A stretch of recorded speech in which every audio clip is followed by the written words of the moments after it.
Blake Lively appeared to believe she could attend the FIFA World Cup final, an event packed with television crews, photographers and reporters whose job is to capture every celebrity in attendance, and somehow avoid anyone noticing that her position had changed. It seemed like she assumed receiving an invitation still guaranteed the same level of visibility and access.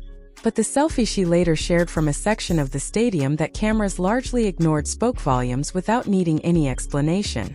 Before diving into why her World Cup appearance has sparked so much discussion, it's important to look at Matt Damon, because he has unexpectedly become a key figure, connecting the latest developments surrounding Blake Lively and Ryan Reynolds. If you've overlooked this piece of the puzzle, it may completely change how you see the bigger picture. Matt Damon and his wife Luciana attended the FIFA World Cup final as VIP guests. They walked the official FIFA red carpet, posed for photographers, and received the kind of media coverage typically expected for A-list celebrities at a global event. Blake Lively was also present in the same city, at the same venue on the very same day. Yet she wasn't seen on the red carpet, wasn't photographed alongside the Damons, and wasn't seated in the areas where the cameras were focused. What caught everyone's attention was that these individuals had recently been connected through the same group text conversation. Yet at this event they appeared to be moving in completely separate circles. The reason that detail matters is because the group chat is now part of the public legal record after being unsealed. According to the story, the messages offer insight into why several Hollywood relationships may be quietly shifting behind the scenes. Ryan Reynolds was reportedly included in that group conversation with Matt Damon and Luciana. In one exchange, he invited them to watch It Ends With Us and share their thoughts afterward. He framed the request by saying there was zero pressure, but the narration suggests that adding those words only made the invitation feel more like subtle pressure wrapped in polite language.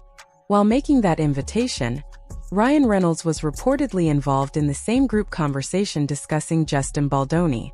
He then shared a message that, according to the narration, revealed how he viewed both himself and the situation unfolding around him. Ryan reportedly wrote that one day a film would be made about everything that had happened during the production, adding that the events were already becoming part of Hollywood's collection of legendary behind-the-scenes stories. He also suggested they might step away for a year, perhaps 2 years, or even permanently. The narration portrays these comments as an attempt to frame the turmoil as something larger than life, turning legal battles into future movie material, and presenting a difficult chapter as the kind of story that could eventually be remembered as iconic. The narrator argues that this outlook perfectly matches Ryan Reynolds' public persona. However, the conversation didn't stop there. According to the same group chat, Blake Lively made several notable claims while speaking with Matt Damon and Luciana. She reportedly said that she had completely rewritten the screenplay for It Ends With Us, rather than simply revising Justin Baldoni's version. The narration points out that the original script had been written by screenwriter Christy Hall, whose work formed the foundation of the finished film, yet Blake allegedly claimed she had rewritten it in its entirety. The messages also reportedly included Blake's assertion that she directed every actor involved in the production. In addition, she claimed that Sony had been searching for reasons to reject Justin Baldoni's edit of the film. While Baldoni had reportedly spent months working on his version beginning in July 2023, Blake said she was given only 10 days in May 2024 to create an alternative cut. The narration further states that Blake accused Baldoni of body-shaming her and making remarks about her late father. According to the story, all of these statements were shared in a group conversation with Matt Damon and Luciana as Blake sought to gain their understanding and support.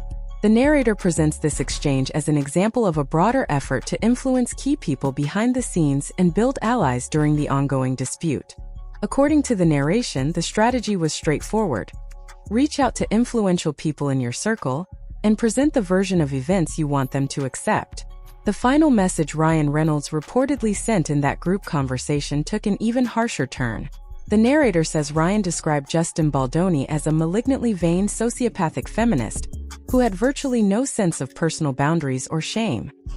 He also reportedly remarked that he couldn't understand why Baldoni had not gone to jail or returned to the Sun.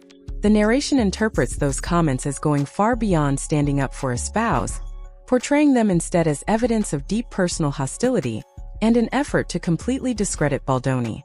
What stood out just as much, however, was what didn't happen. Matt Damon reportedly never replied to that message.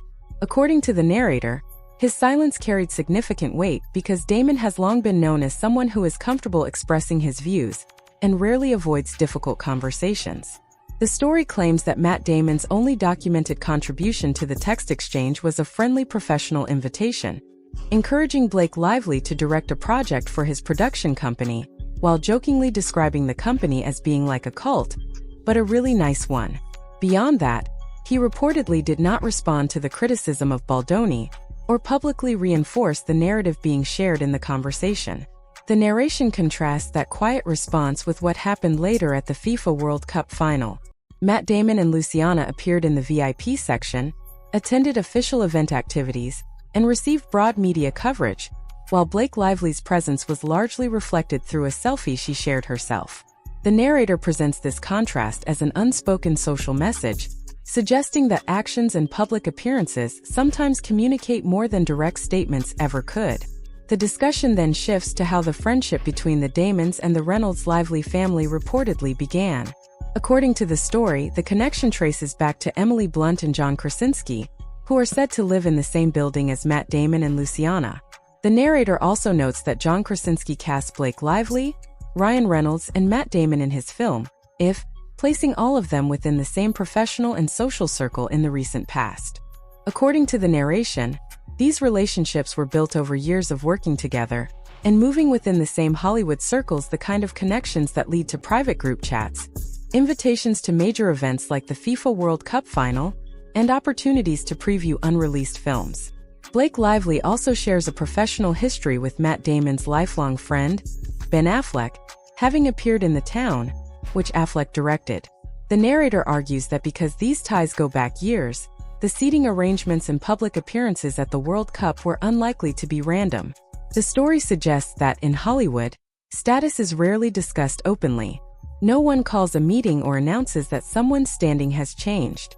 Instead, those messages are communicated through subtle signals where you're seated, whether you're walk the red carpet, which events you're invited to, and who you're seen alongside. According to the narrator, access and placement become the language of influence, leaving people either to recognize the message or ignore it, while trying to project a different image.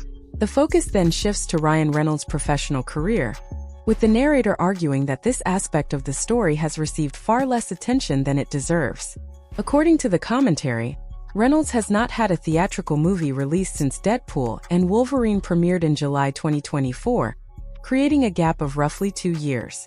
The narrator claims that for someone whose career has long depended on staying constantly visible through films, marketing, and public attention, such a lengthy absence from theaters is more than a simple pause.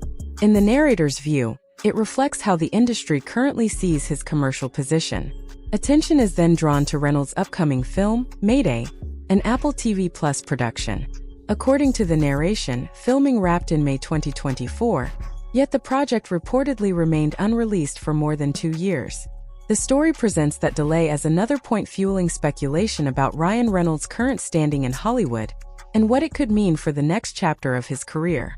The narration argues that Apple TV Plus effectively placed Mayday on hold after production wrapped, leaving the completed film unreleased for an extended period. When Ryan Reynolds eventually acknowledged the project, he reportedly did so through a temporary Instagram story instead of a permanent feed post. The narrator highlights this distinction, noting that stories disappear after 24 hours and require far less promotional commitment than regular posts.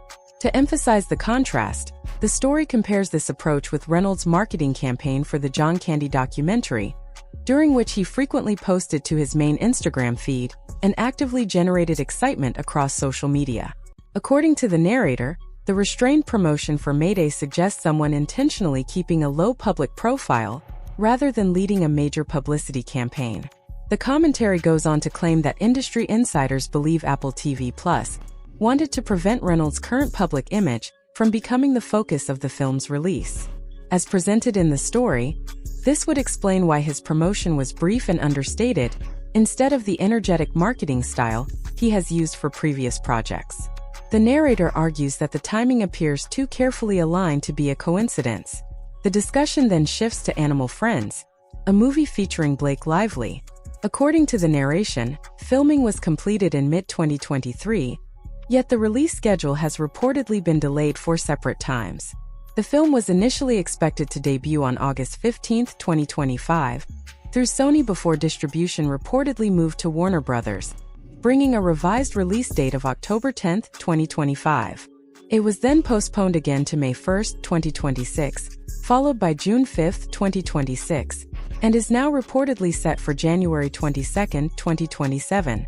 The narrator argues that a production finished years earlier, but repeatedly pushed back signals hesitation from those responsible for distributing it.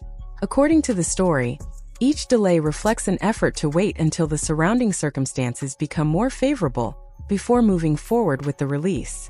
The commentary describes the project as effectively sitting on the sidelines while the situation plays out. The narration concludes by suggesting that Blake Lively's public controversies are a major factor behind the delays. It argues that film studios make decisions primarily based on financial considerations rather than moral judgments. From the narrator's perspective, studios become cautious when they believe a controversy could negatively affect a project's commercial performance, regardless of the ethical issues involved. The narrator argues that once online comment sections become overwhelmingly negative and brand partnerships begin carrying greater risk than reward, studios naturally become more cautious. According to the story, the fact that Animal Friends has reportedly passed through 2 different studios without reaching theaters says more about Blake Lively's current commercial standing than any anonymous industry source could. The narration suggests that movie studios are reluctant to launch a major release when social media discussions are dominated by controversy. From this perspective, marketing campaigns risk being overshadowed by legal headlines instead of the film itself. As a result, release dates continue to move further into the future, while distributors wait for a more favorable environment. According to the commentary, the real impact of the ongoing situation extends well beyond courtroom developments, leaked text messages, red carpet appearances, or viral social media posts. Instead, the narrator believes the lasting effects are being reflected in release schedules, streaming plans, advertising budgets, and other business decisions that could influence projects for years after public attention fades. The story points out that completed films rarely disappear from a studio's lineup altogether. Instead, they remain on the calendar while generating ongoing costs, with each postponement representing another calculation about whether the market conditions have improved enough for a successful release. The narration then shifts focus to Ryan Reynolds, arguing that he understands public perception better than most people in Hollywood. Having built a business around marketing and brand strategy, the narrator believes Reynolds is unlikely to approach the situation without a carefully considered plan. According to the story, Sandra Bullock is reportedly an important part of that strategy. Reynolds recently shared a throwback clip from The Proposal, the romantic comedy they starred in together nearly 2 decades ago, and Bullock responded by liking the post and leaving a comment. While that interaction may appear to be simple nostalgia, the narrator argues it carries greater significance given how few major celebrities have recently engaged publicly with Reynolds' social media content. The commentary notes that Sandra Bullock, along with Hugh Jackman, represents one of the few widely recognized figures still publicly interacting with Reynolds online. The narrator interprets this as a meaningful show of support from someone whose reputation has remained consistently strong and who is largely untouched by recent controversies. Finally, the story cites claims from unnamed sources who say Reynolds and Bullock have remained in contact over the years and may work together again in the future. According to those reports, a sequel to The Proposal or another collaboration would be relatively easy to develop because Bullock continues to enjoy broad public trust and commercial appeal. The narrator concludes that pairing Reynolds with a respected and widely admired star like Bullock could help strengthen his public image while distancing future projects from the controversies of recent years.